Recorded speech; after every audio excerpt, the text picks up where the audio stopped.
Hello, everyone.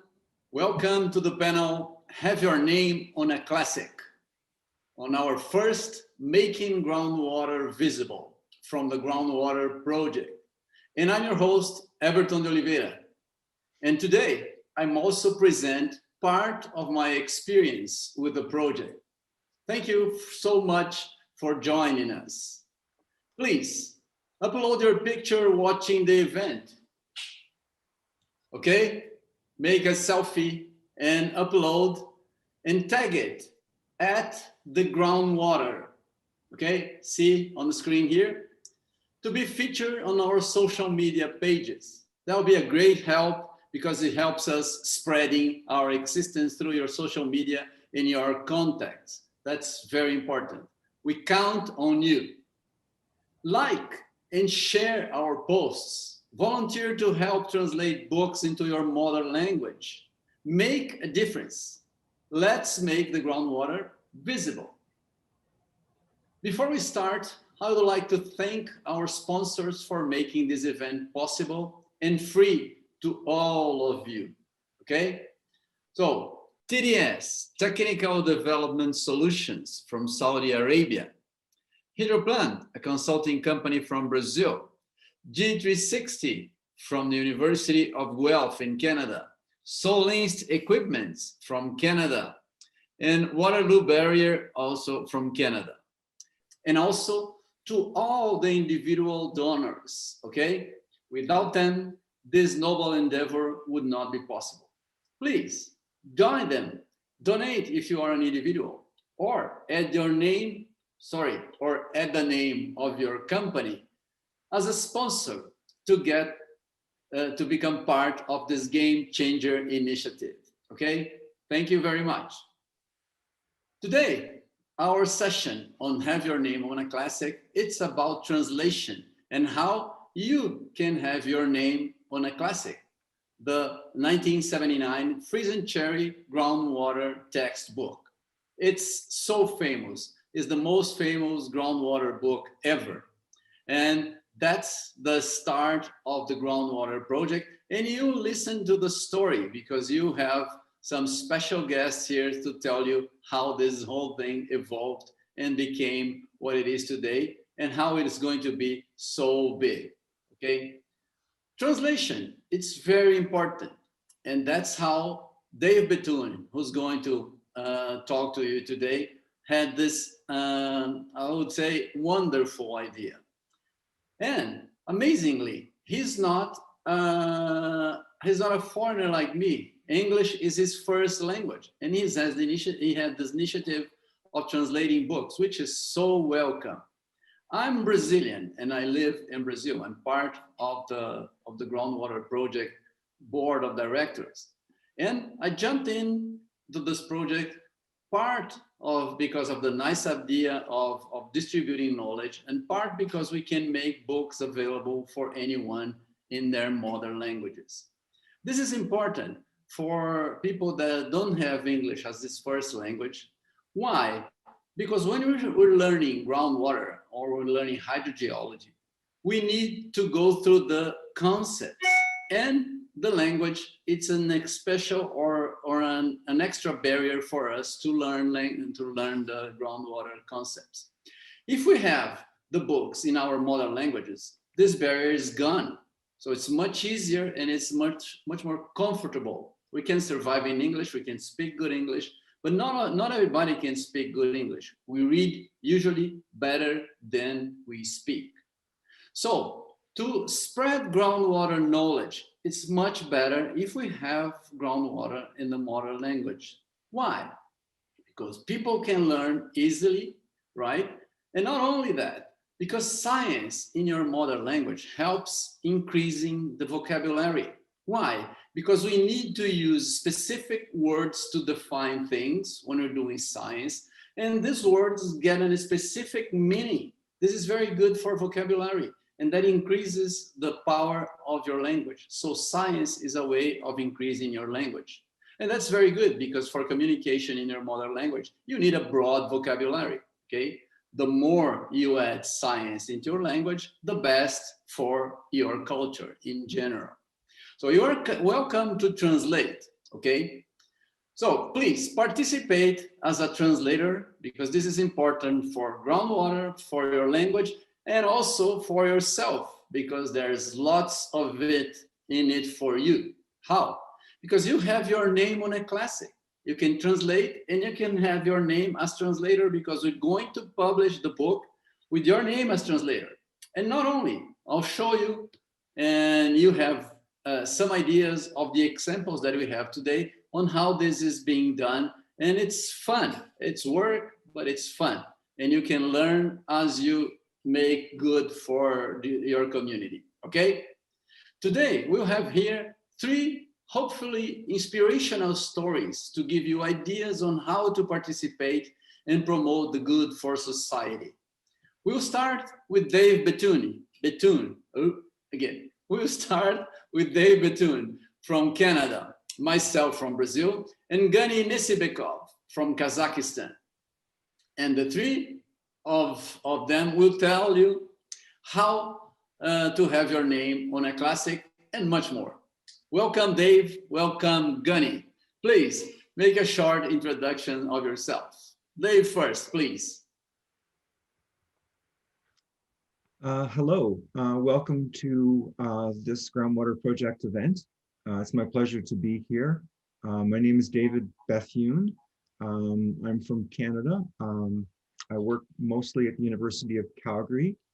I've been working globally, mostly in Latin America, also in Africa, on hydrogeology projects for my career. And I have noticed a discordance between dependence on groundwater globally in certain regions in particular, and the local capacity to develop, to understand, protect, and manage groundwater resources. So any efforts towards educational capacity building in hydrogeology are something that interests me considerably. Thank you. Thank you very much. You, Gani, please introduce yourself to our crowd audience here, please. Hello, everyone. My name is Gani Nessipbekov. I'm from Kazakhstan. I work for a mining company here and as a mining hydrogeologist. So I think the Groundwater Project is an amazing project that is all these like the best names in the groundwater community for free to the world. And moreover, I mean, you have an opportunity to translate into your own language and spread the knowledge locally as well as globally. Thank you very much. Thank you very much. So we'll have a short presentation and we'll tell you a story on how we developed some of the translations. And we would like to start with Dave Bethune. Please, Dave, your turn. Good morning. It's again my pleasure to be here. I'm going to talk to you about a project I've been working on for some time, involving the making of a popular textbook, Groundwater, 1979, by Alan Fries and John Cherry, openly available to the world. And it's a project I've been working on through Hydrogeologists Without Borders and other people. A bit on my background, I've been working, as I mentioned, mostly in Latin America on hydrogeology MSc programs. The first one was initiated by a fellow from Waterloo, University of Waterloo, named Robert Farvolden in Costa Rica in 1995. And then we developed programs in other Central American countries throughout the 2000s and also in Bolivia. I've been involved with many students from Latin America over the years in these programs. And of course, we're working entirely in Spanish. The students grow up in Spanish, they study university in Spanish, they work in Spanish. Many can read English very well. However, Spanish is their comfortable language. And the only textbook that our students had available at the time was a very excellent textbook by Emilio Custodio and Manuel Ramon Llamas called groundwater hydrogeologia subterránea. And so, as everybody in the hydrogeology world knows, having a dependence on only one book is not good. The more sources, the better. We would bring down other textbooks, for example, Freeze and Cherry, but we found they weren't used that much, being in another language, English. I'm going to talk to you about a project that has been very important to me, that I started basically in 2013, where we digitized and translated a very popular textbook, Groundwater by Alan Freeze and John Cherry, and made it openly available to the world. It's a project that I did through Hydrogeologists Without Borders. A little background on myself. I've been working mostly in Latin America through my career and involved in hydrogeology capacity building through the creation of MSc programs. I've been involved in 6 MSc programs in Latin America, starting with Costa Rica in 1995. This was a program initiated by a fellow named Robert Vervolden from the University of Waterloo, and involving many other professors there. And then other countries in Central America through the 2000s, and eventually in Bolivia, we also had a program started. So I've been exposed to many students in Latin America and professors over the years. Found that they clearly work in Spanish. It's their language they grow up with, they study university in and work professionally in. The only textbook in hydrogeology at that time was an excellent book by 2 Spaniards, Emilio Custodio and Manuel Ramon Llamas. An excellent book, but it was really the only source of good hydrogeology teaching material available at the time in Spanish. So here's a timeline for the Freeze and Cherry digitization and translation. As I mentioned, this project began in 2013 with a Hydrogeologists Without Borders retreat in Calgary, where a number of ideas were discussed, including the creation of this online version of Freeze and Cherry. We had an inaugural meeting organized by Kathy Ryan, who really led this project, and the groundwater concept was developed. The copyright holder, which was Pearson Education, Inc., was asked if they would waive the copyright of this book and give it back to the original authors, which was critical, of course, for this project. Kathy Ryan also presented a talk called Moments of Insight in Hydrogeology from the Canadian School in an NGWA plenary session in 2015. 2016 was a big year because we published an article on this project, which we were calling Groundwater 2.0 at the time, in a magazine of the American Water Works Association, Water Resources Association, Impact Magazine. And Pearson in that year, after a couple of years of back and forth with involving a lot of persistence by Kathy Ryan, agreed to publish the return publishing rights to the authors. Then we were able to begin the digitization process. We received a grant from the government of Alberta called Alberta Open Educational Resources, which allowed us to hire 2 young interns to digitize the book. We made it available in English online. And of course, Peter Russell agreed to redo the cover and all the chapter design images in electronic format in color. And you'll see those in a few minutes. 2017, we completed the digital version in English and published it online. We also began translation into Spanish, French, Italian, Mandarin, and Arabic. 2018, the French and Spanish translations were completed. 2019, the Italian. And I'm going to show you some online data usage in these 4 years and talk about the translation efforts. So first of all, open educational resources is a really important concept. The idea is that there are certain educational materials that are important to the world. They have an important international need, especially in countries that do not have access to education and the ability to buy textbooks, for example. So the idea is to get educational material out to the world with no strings attached, as open and easy as possible. And we feel that the hydrogeology world is one of those areas of expertise that is important for the world. So this is the original textbook. This is just a snapshot of Kathy Ryan's NGWA presentation in 2015. Obviously, it's a very popular book and continued to have sales through the years.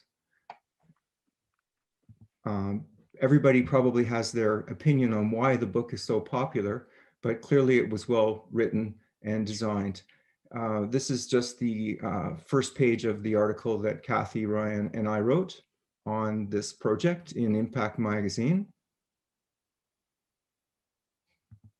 And this is a meeting that organized by Kathy, held in Guelph in 2014.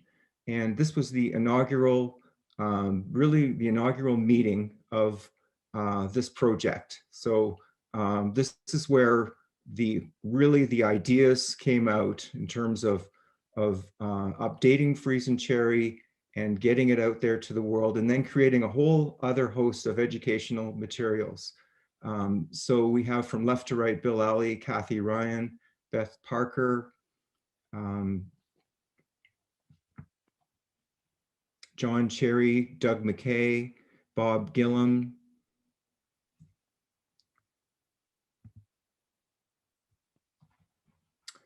in 2016, as I mentioned, Andrew Dunaway from Pearson Education was our contact at Pearson. And then we got the announcement that they would give the copyright back to the authors. And then the authors agreed to provide permission for HWB to work on this. We had an announcement at the University of Calgary where the funding for this digitization was held, and allowed us to hire Tori La Liberté and Amy Lowe. Amy Lowe on the left is still involved and has been working with our translators over these years. So this is really what it looks like when you go onto our website, hwbwater.org, and you can see the different languages that we've got available at the very top line there. You can download it as a PDF, but the full text in digitized format with Peter Russell's beautiful color illustrations is really the best way to see this book. In Spanish here, you can see that it's completely digitized. The subsections are active links. You can see for chapter 2 in Spanish, who translated this work and who revised it and edited it. We had teams for the translation that I'll explain in a few minutes. This one was from Colombia. You can see that everything was translated, all the figures, all the tables, the problem sets, everything. So it's effectively just like this book was written in Spanish. Here's our Mandarin version. And again, you can see the full translation of the figures. So we have a full digital template of this book now that we can insert any language, and a process for doing that. Here is Arabic. I notice blah, blah, blah, aquatards, blah, blah, blah, aquifers. So there are some words, I guess, that don't translate. So I really want to use this opportunity to thank so many people that were involved in this project. We mentioned Pearson Education, the original authors for writing such a good book, Alan Freeze and John Cherry. I mentioned Peter Russell for his amazing graphics. Alberta Open Educational Resources. It was a $10,000 grant that got this going. And then Groundwater Solutions is a company based in Nanaimo, British Columbia, Canada. They provided a monthly donation to this project that was critical. So this is just to give an idea of the translation. I coordinated it. Eventually, I was helped on the Spanish language side by Luis Camilo Sechuan from Colombia, who actually did quite a bit of the translation himself. We had teams for each language, so and we divided the book into chapters. So only a team would do one chapter. Sometimes they did more than one. Sometimes the teams were from IAH. For example, IAH Italy, we had IAH Canada involved. Sometimes a university, here we have the University of Ottawa. The Portuguese, every chapter was organized by Everton de Oliveira, every one of them. And you'll see how many people he involved in this project in a few minutes. Here are 262 people who volunteered from 16 countries in this project. Now, 144 of these are from Brazil, organized by Everton. But we had something like 35 from different French countries, Canada, Quebec, France, Tunisia. We had, I think, something like 10 Latin American countries involved, and about 38 people from Spanish-speaking world. Viviana Ray organized all of the Italian translations, the entire translation. We've had approximately 47 months of time since the English version was translated, 38 months for the French and Spanish, and 20 months for the Italian. And I honestly don't know exactly what these numbers mean. I mean, I can understand page views, people going onto our site, looking at pages, and I see some numbers that are pretty high. So clearly we're getting looked at, but I don't know if they're necessarily how many individuals, and how does this compare to the hydrogeology world, to the number of people that are working in groundwater. And so the question is, how is the word out on the availability of this book? So I think we have, it comes out to an average of 7,500 page views per month, or 252 page views per day, just for those 4 languages. We added the Portuguese, Mandarin, and Arabic only recently, so we don't have data yet for them. So this is just looking at our 4 languages. You can see that English began first and was clearly the leader for most of the project. However, it has been recently taken over by Spanish in terms of popularity. And you can also see that the cyclical work periods of the world, of the hydrogeology world, where in the summertime, in August, and also after Christmas, there's a lull in the work going on. Kind of interesting. Now, which chapters are most popular? So in English, the 2 most popular chapters are Chapter 2, Physical Properties, and Chapter 5, Flow Nets. However, in Spanish, flow nets are the most popular, clearly, followed by Chapter 2. And in French, contamination actually is overall the most popular. It was extremely popular for a period of time there. There might have been a course or something going on then, I'm not sure. And then where are the people from that are viewing Freeze and Cherry online? And the majority are coming from Canada and the US, followed by Italy, Mexico, Peru, France, Colombia, India, Chile. This is just showing you the first countries. There's over 150 countries in the world total that are coming into our site and looking at it right now. And this is over a 30-day period in November 2020. So in summary, we had over 250 volunteers from 16 countries. We started with a $10,000 grant for 2 interns.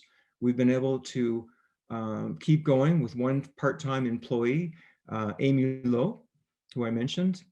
We've had people from 150 countries, and we have now a process in place and a template. So we can insert other languages, and we are pleased to keep working to add other languages. So it's been a pleasure to give you this summary, and thank you very much. Thank you very much, Dave. That was very, very nice. Good understanding on how the whole thing began, and now how it is going from your side on Hydrogeologists Without Borders, which is an amazing initiative and very noble as well. Congratulations for you and for Kathy. You haven't mentioned, but Kathy is your wife. People might not know that. You will make a great couple. Thank you very much for your work. So to follow the experience, for you to know why having your name on a classic works and it's important, I'll make a presentation for you here, okay? How it all started. It all started here, and I'll tell you just a moment. Share the screen. So it all started with this phone call that I received from John Cherry. I know John for quite a while. I used to go to Waterloo to teach part of the organic classes with Jim Barker. Jim Barker was my former supervisor, you know, and he's a great guy. So he invited me to go there because I was used to prepare some nice videos and animations for learning, for like a learning tool. And we prepared some courses on the internet, and I was working with the internet for quite a while, and I was always updating John about that. So John says, Everton, would you be able, or would you like to translate one of the chapters from my book?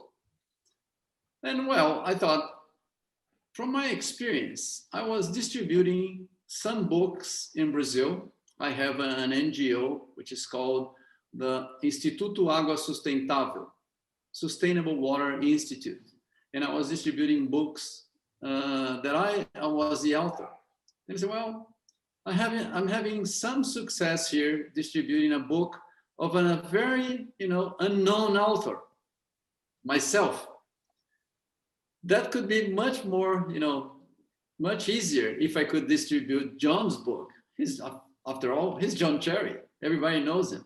So I said, okay, I'll think of it, and I might surprise you. So I said, yes, I'll give it a try. So what happened? He invited me in March 2017. In April 2017, I put an invitation, an open email invitation for volunteers. It happened that at that time I had 150,000 contacts from people working in groundwater or groundwater related projects or environmental projects, because I have my company, Hidroplan. And I also was the president of used to be the president of the Groundwater Association in Brazil. So I had lots of contacts, and I picked the ones that were closer to university. And from those, about 20,000, I sent an open invitation. Well, 24 hours later, much to my surprise, I had, 400 plus volunteers, so many. I was impressed on how many people was interested in translating John's book. So we had to close the window for registrations because we had far too many. And then I said, well, how can I handle all these people? Because I didn't expect this many. I was expecting, 10, 20 crazy people doing that. But no, I realized that doing good, you don't have to be only crazy. You can get people from several places. And then we got the book. I divided people into many, many ways. The idea was organizing a group that could speed up the translation. So what we've done, we grabbed the illustration files that were all already prepared by Hydrogeologists Without Borders from Dave Bethune, and also the equations, because typing equations is time consuming, and it was all done and well done by Amy Lowe and Hydrogeologists Without Borders. Okay, so we divided the book into text, illustrations, and people that didn't even know English but could do editing for the illustrations. They would be good in, you know, Photoshop or whatever, Corel Draw, some of the software for working with illustrations. Okay, so I picked some of the volunteers to be the managers of each chapter. Okay, so we had, for each chapter, we had one manager, right? People that were close related to that topic, because we could have a better understanding of the jargon, you know, and the vocabulary. And after that, we had some people, you know, they were working underneath these managers that could lead a bunch of translators, like 5 or 8 of them. And then we had all the translators, individual translations that would translate by the numbers we had. Each one had 4 pages to translate only. That's not a lot of work, 4 pages. You can do that quickly. So they translated that, they handed the material to the immediate you know, managers, not the top managers, but the immediate managers. We call them chiefs in Portuguese. I don't know how that called in English, but we call them chiefs. So they go to the chiefs, they send the material, they put together and see if it's smooth, and then they send to the top manager after it's all done. And the top manager reads the whole thing, review, and put together to make it more, you know, to make it smooth. At the same time, this managers, you know, the intermediate managers were taking the illustrations, they were managing also illustrations, see if the, you know, people translate the illustrations and send to the editors. The editors do the drawing and send back to the intermediate managers. The intermediate managers put that into the text and send to the top managers. After it was all done, you know, everyone has sent that. Then I read the text, the whole book, and make it like homogeneous, because you can have some differences from translators from one to the other. And it has, you know, when you read the groundwater, you see that either John and Al Fries, they had this, let's say, they were very careful about how it was written, and you see that it's very smooth. You don't see exactly a big difference between a text coming from Al Fries and another coming from John. They were very well written. So I tried to match that easy to read text, and that was done. And then we distributed that. So the whole thing was done in 70 days or 75 days, 2.5 months. That was amazing. It was a lot of work, a lot of organization, and it was fun after all, you know, a bit hectic, but fun. So I wrote the structure, and if you're willing, I can share with you guys. Just send me a message. You find my contacts at the Groundwater Project website, and I can send that to you if you're willing to make a crowdsourced translation.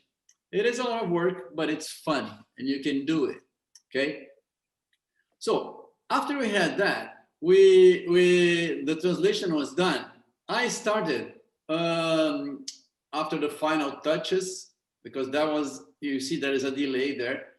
We had a strategy, because at that time I started talking to John, and we started creating the Groundwater Project, because the Groundwater Project didn't exist. John says, come on, Everton, how can you manage to get this many people together and translate so fast?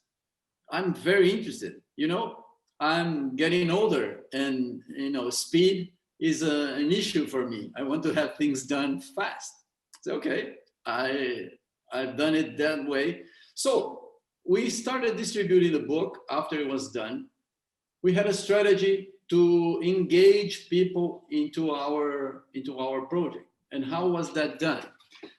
We delivered, we distributed one chapter at a time per month. So it took us a whole year to distribute the whole book.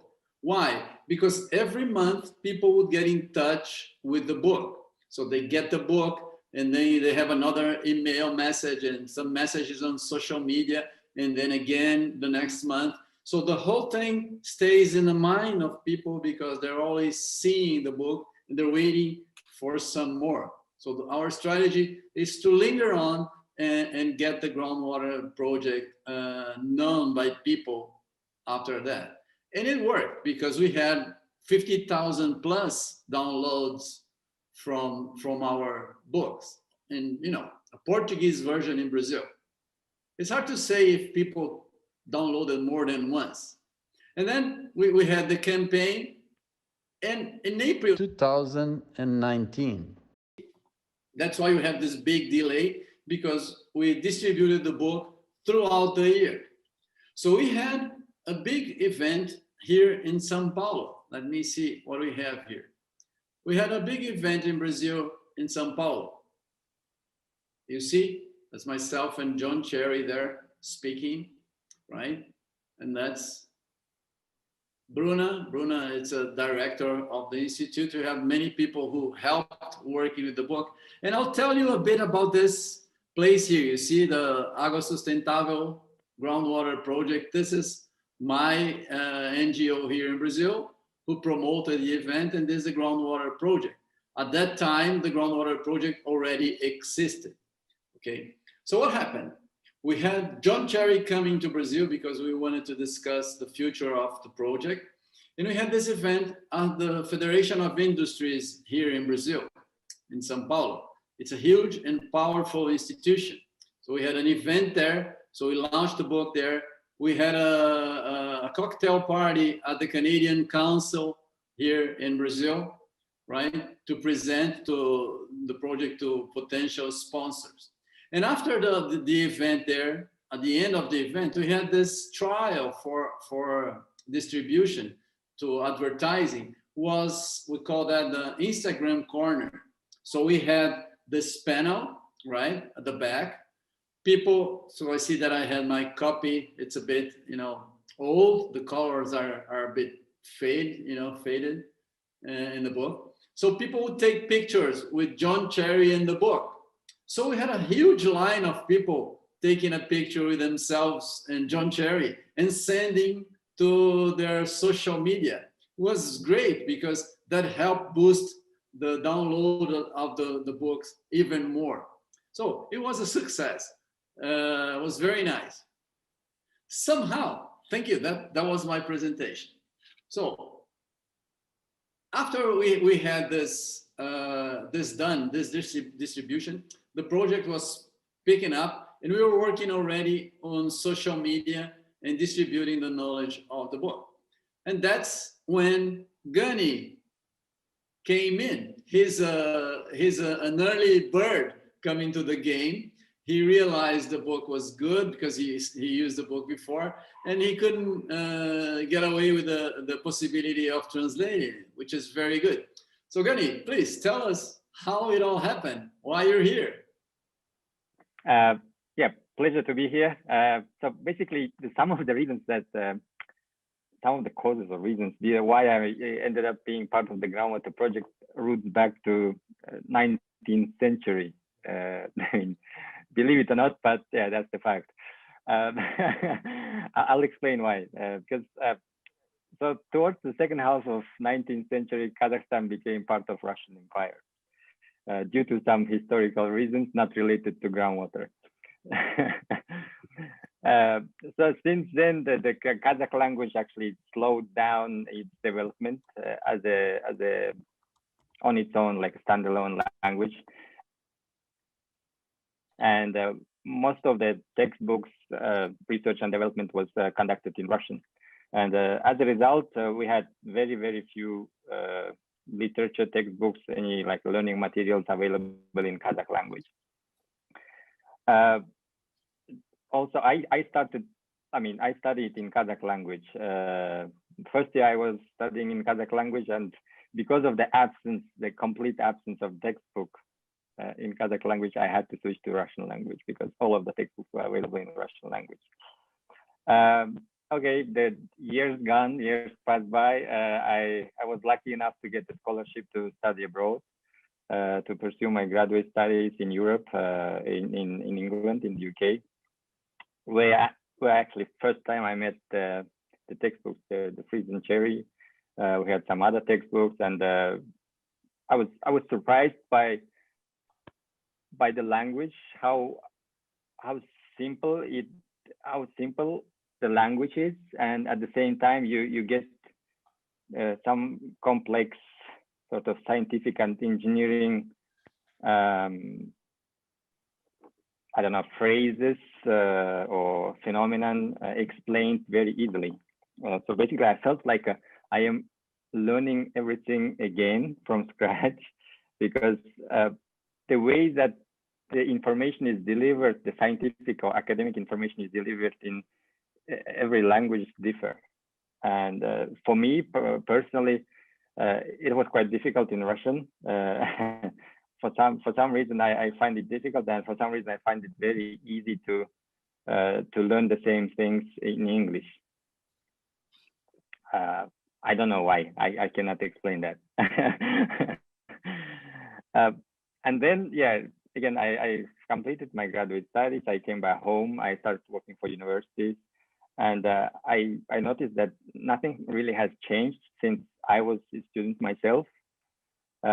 We had the same old textbooks, and they were all in Russian. We had very few translations of those textbooks into Kazakh, but the quality wasn't there.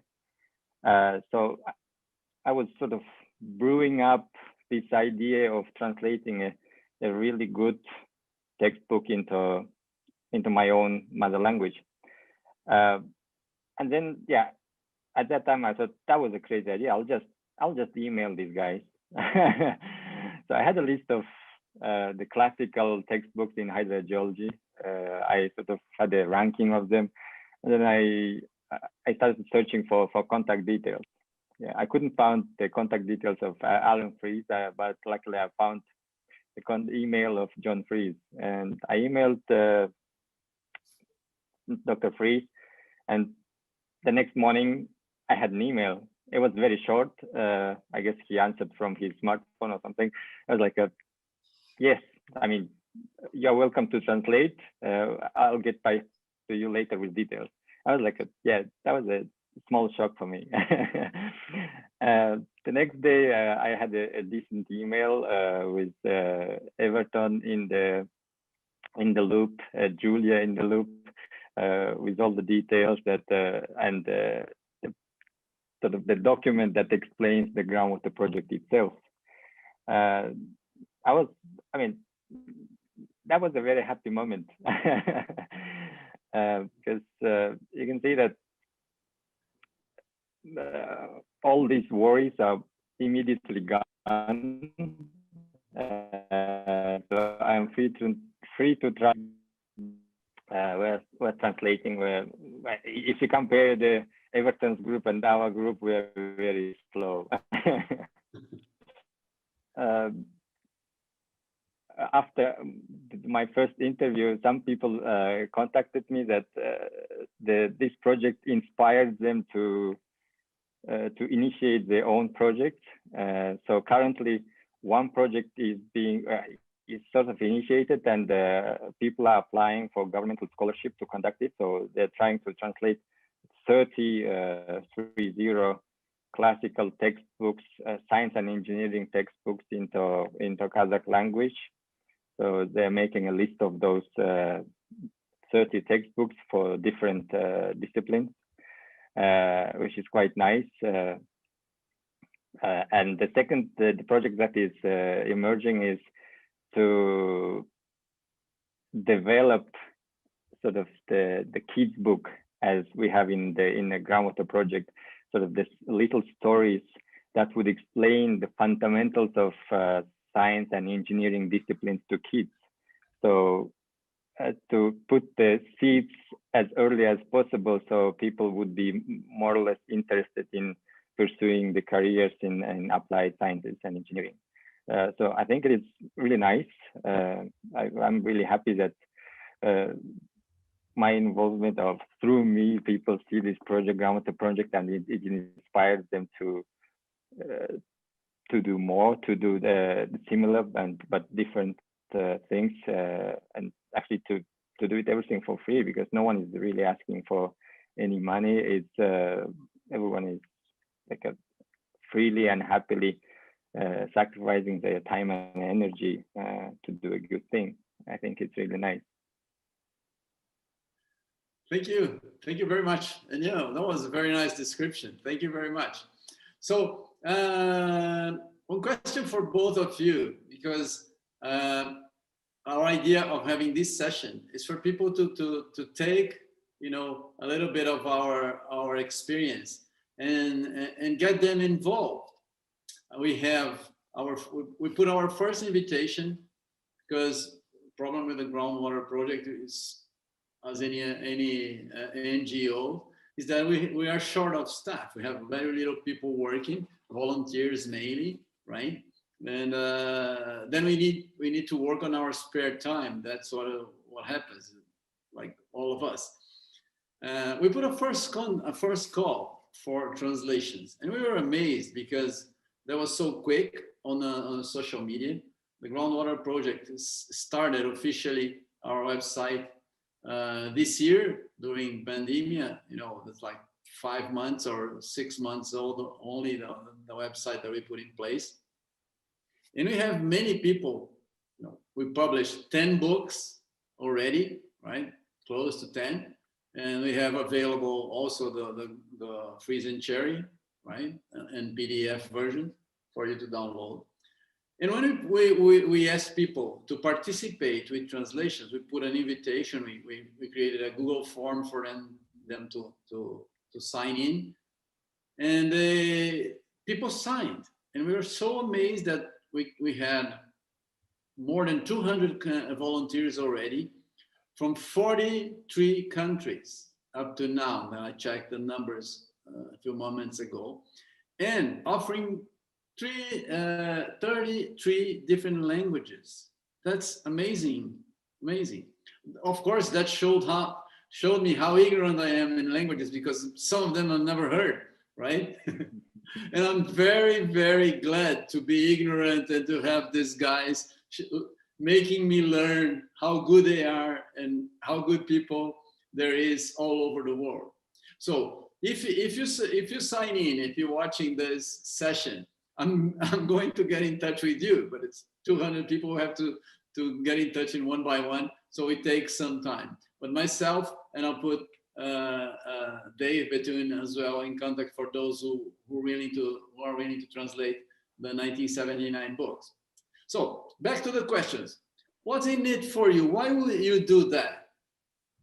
Why you do translations? Dave? Well, I've been Money. Are you going to get rich? No. I mean, my personal motivation is all about the groundwater and about its importance for humanity.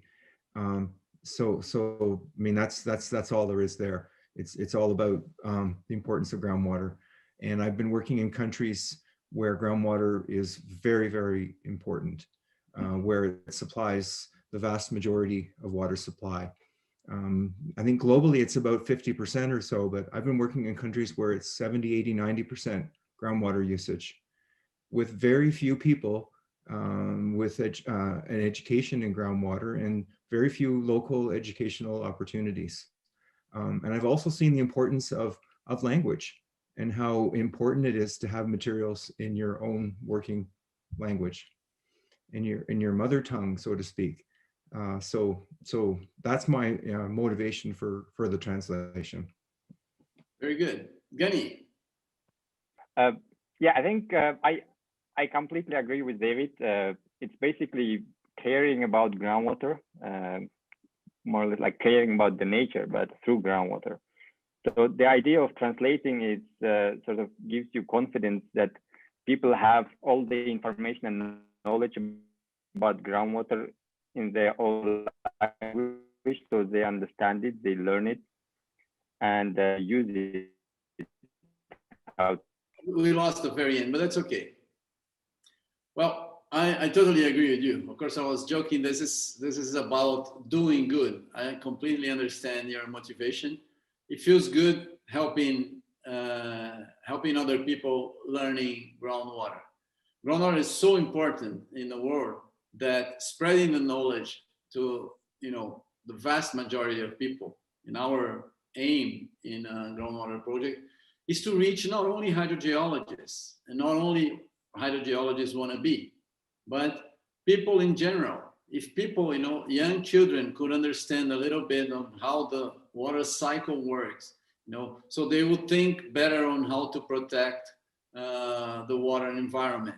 It's so important since groundwater makes up 98% of the liquid water available for us to drink, right? So it's so important. This initiative is quite good. So my question is, what would you say to, to make people jump in and to translate? What you would say to them to help them, starting a translation? Any of you? Dave. Yeah, so one of the indirect benefits of being involved in the translations is the forming of teams. And so we had country level teams. We had one from Mexico, I think I was mentioning. We had a couple of Central American groups. We had a Bolivia group, a Colombia, Argentina. So it gets people working together on something that has tangible results. You get to see your results, and then you get feedback from your results as people from your own country, your own region, start using it and saying, this is good. This is really, a good project.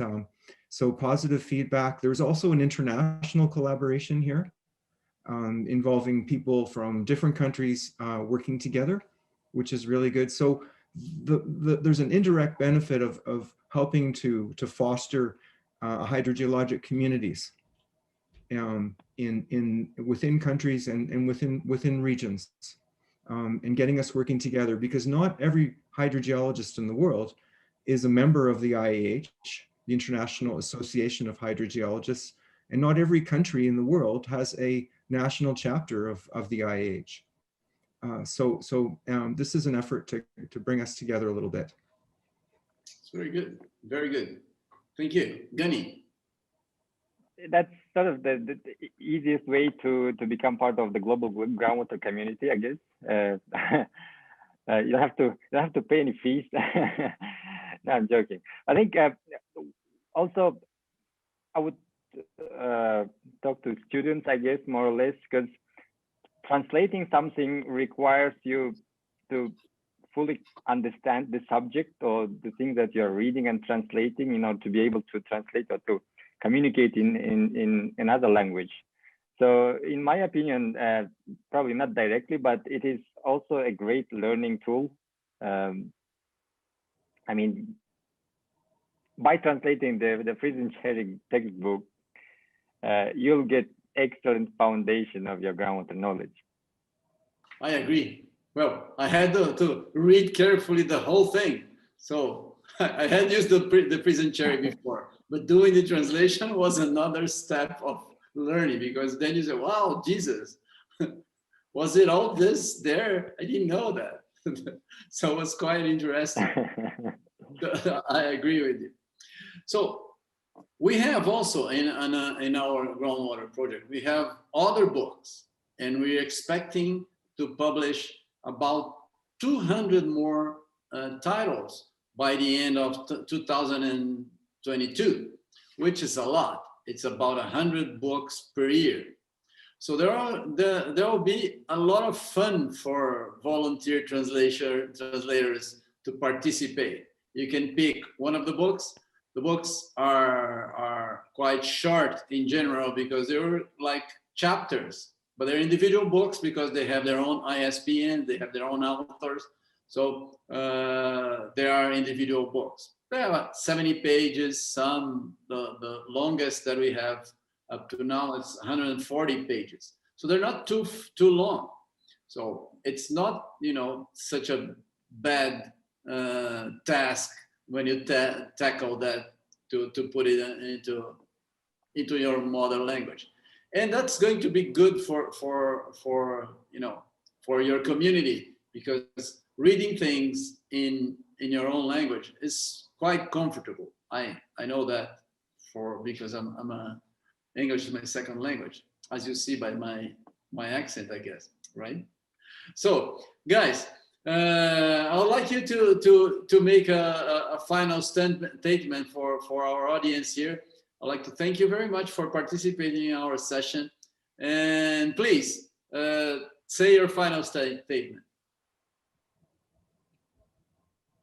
So, in conclusion, I would like to put out a call or a request for any other people who either have an existing translation of Freeze and Cherry 1979, so Gani, or would like to do a translation in a new language to contact myself and my team. We have young Canadian volunteers who work to transcribe and digitize the material and produce it exactly in the format of all our other languages. So please contact me if you are any of these people. Thank you. Genny. Well, yeah, once again, it's an honor to be part of this project. I'm really happy to be with you, Everton and David, share this for me this evening, I guess. I think, yeah, for potential volunteers who are still not sure whether to join or not, give it a try. It's always fun to work together with your colleagues from the same discipline, but from really different cultural backgrounds. You'll learn a lot, not only the subject, but geography, traditions, and new jokes. That's true. Thank you very much. That's true. Yeah, well, you learn culture, you learn people, you get along with people that have common knowledge with you, which helps you broaden your contacts, and you have fun. It's not only about work that we're talking about. It's about having fun doing something that comes from the heart, not comes only, that's not coming from your head only, it comes from your heart. You're doing good, and when you see people, like when you see the final product, and many people that are downloading the book that you helped translate, it's quite rewarding. It's a personal reward, and it's very good. So I'd like to make just I'd like to clarify something here, because people might not understand. We have Dave asked you could get in touch with him, please do so. What we have is that we have an agreement between the Groundwater Project and the Hydrogeologists Without Borders, that translations of the original 79 Freeze and Cherry book would be handled or managed by Dave and the Hydrogeologists Without Borders, because they were the initiators. They started the whole thing. So we're going to get them, because they put the book into HTML version on their website. And then we have the PDF version at the Groundwater Project, because the Groundwater Project distributes only the PDF version of the Freeze and Cherry. We have other books, and those other books won't be available at the Hydrogeologists Without Borders. So on the Freeze and Cherry book, you'll be working together with the Groundwater Project and the Hydrogeologists Without Borders. And we're all friends after all. So there's no dispute in this thing. It was just an arrangement that we had, so everybody have enough work for their hands and their people. And all of the projects are very nice. Should you have your own NGO in your country, you have something you like to join us, to join forces, to make the efforts together to make groundwater available for the largest community as possible, we can do that. Okay, we could help you. We just have to contact me and the Groundwater Project, and we will handle that. again, it might take a little longer, you know, to get an answer because we don't have enough staff. And I do that as a side job. I have my own work here in Brazil as well, like any of us have. Okay, so thank you very much. Thank Dave for your nice initiative and for pushing this for so long. And Gani, I know you're doing a double translation, Russian and Kazakh. That's a great example for volunteers all over the world. Thank you very much, guys. It was a pleasure having you here today. Thanks. Thank you. My pleasure. Thank you.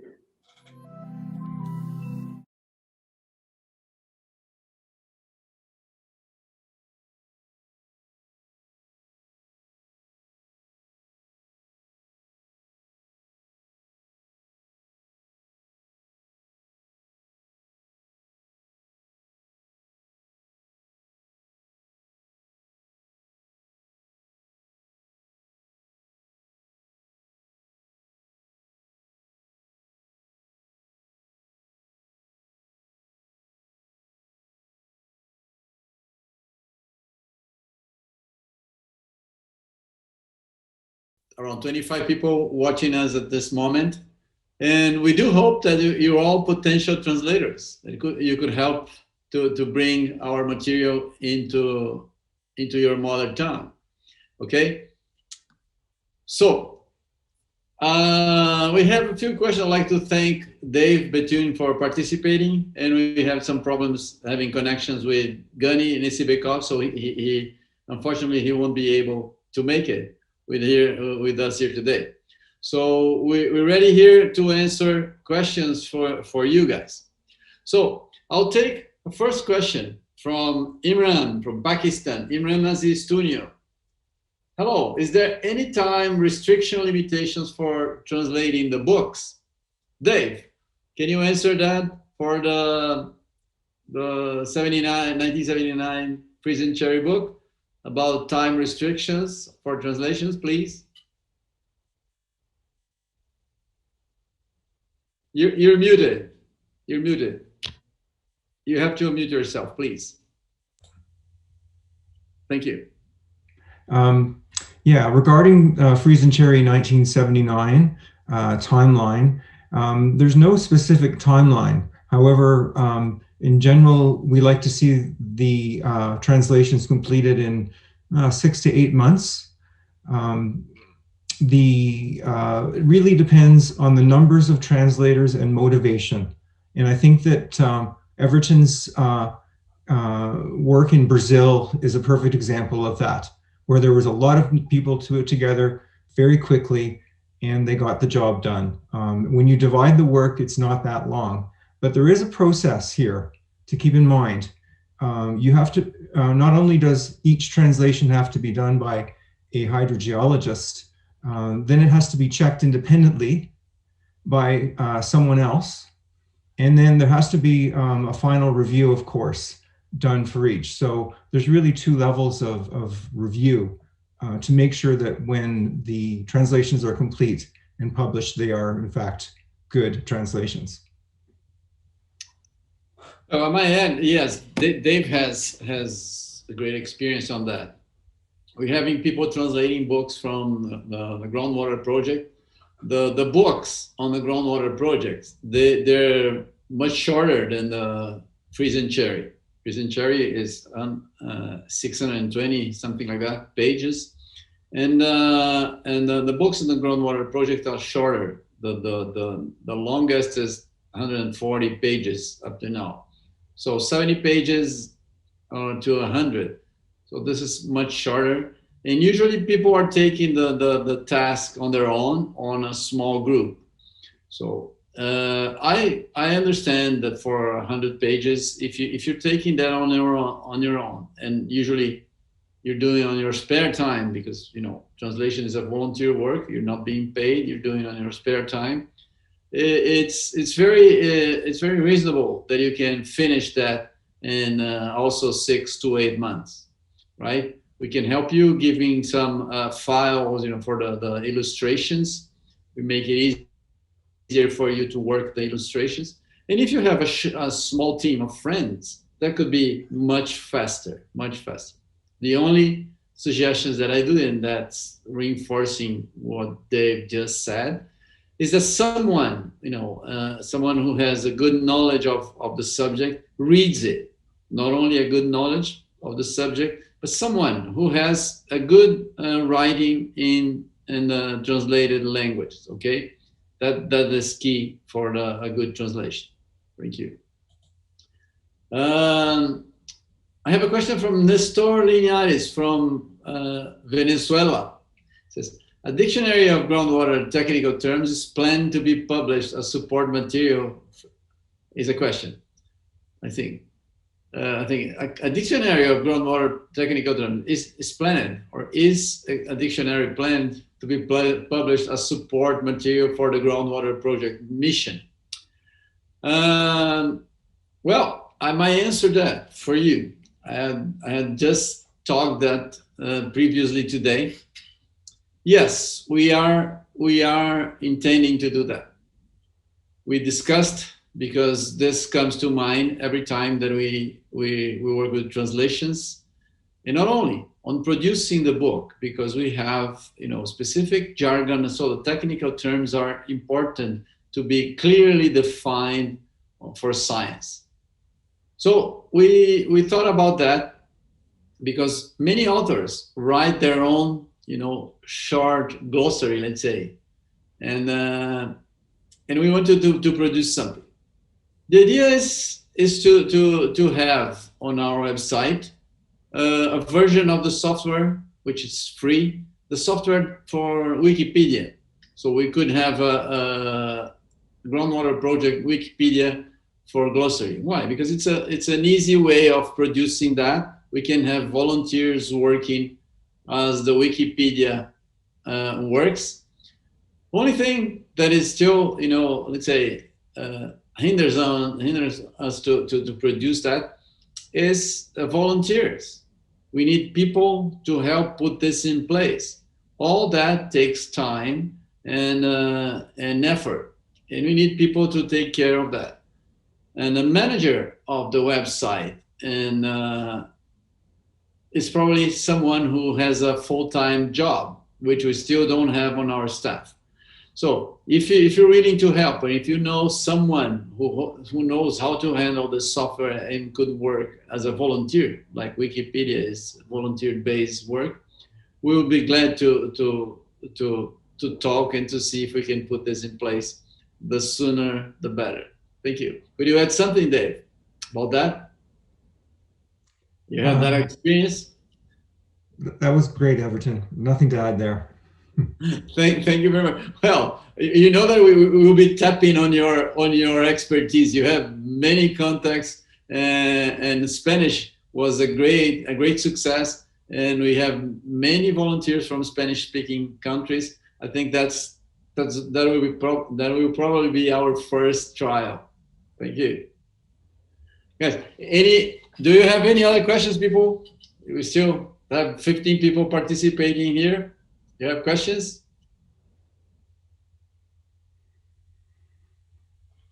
Let me see. We have people congratulating us here, people from different countries. All right. If we don't have many questions or any other questions, I think we're ready to wrap up this. Dave, would you like to add a few words for the final session on your impression of how is this event going, and basically your final statements? And again, congratulations for your great job, great intuition into go into making translations. That was just a great idea to put things in place. Thank you very much. Well, the translations in many ways were very easy, because particularly in Spanish, I already knew Spanish was going to work. I knew that that there was a need. People were very enthusiastic about that. And also in French, it was incredible. people got involved so quickly, and there was a very strong motivation. So that made it really, really easy and great to work with people.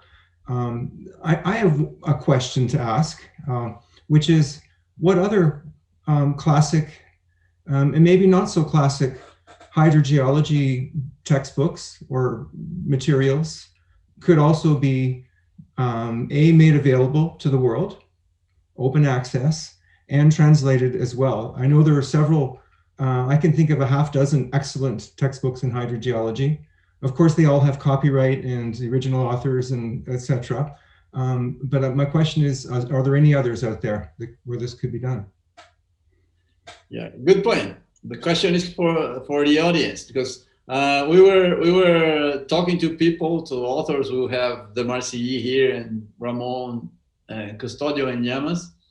And their books are also, they have copyrights and they're not available for translations, which is a pity, right? Because we could do a good job using the volunteers to spread those good books to way more people than only that languages. You know, we have a good example of the Marci in French, when it was published in English, was a huge success, because, you know, you added another major language for the book.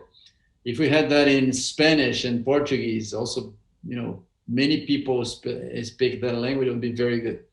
But we're on the search. We're with you, Dave, on that, and now we have more friends to help us translate. Thank you very much, Dave. I'd like to thank all the translators that are working for the Hydrogeologists Without Borders, all the translators that helped us on the Groundwater Project in the past and are working with us now, and all of you who have you know, good intentions in your heart and work with hydrogeology. Make a good move towards a better planet. Help us spreading the knowledge of groundwater by translating some books, getting your friends to join and make this effort. It's really worth it. And, you know, the groundwater community will thank you, and the planet will enjoy having more knowledge of groundwater overall. Thank you very much. Thank you, Dave. Thank you again for your great input. It was very nice. Thanks. Thank you all for participating. Bye.